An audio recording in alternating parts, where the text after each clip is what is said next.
Сәлеметсіздер ме балалар? Ана тілі сабағы 26 сабақ. Бүгінгі тақырыбымыз тасымал. Ең алдымен каналға жазылып аламыз. Бірінші жаттығуға назар аударайық. Өлеңді мәнерлеп оқы дейді. Тұсаукесер жыры.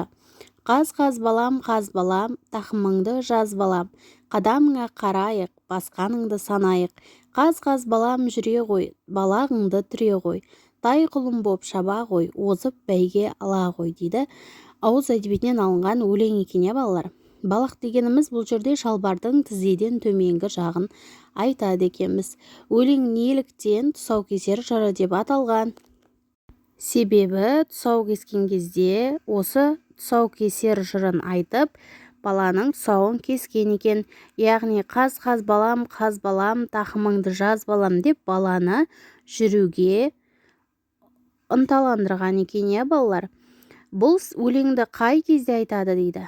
Бұл өлеңді баланың тұсауын кескен кезде айтады екен. Сенің тұсауыңды кім кескенін білесің бе? Осы сұраққа өздерің жауап беріңдер.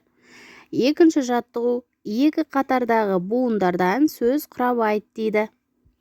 Дала, қала, кітап, дәптер, қазақ деген сөздері құралады екен.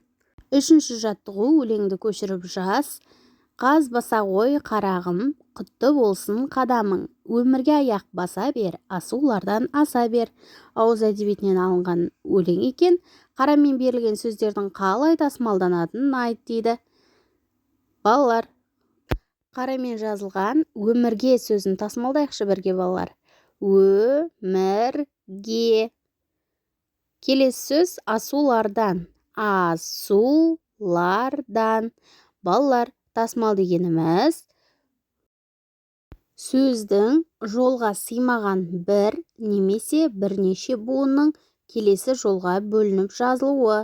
Егерде сендердің сөздерің бір жолға сыймаса, келесі жолға астына бөліп тасымалдап жазуға болады деген сөз. Балалар, ережені жақсылап жаттап аламыз. Сау болыңдар. Каналға міндетті түрде тіркеліп алыңдар.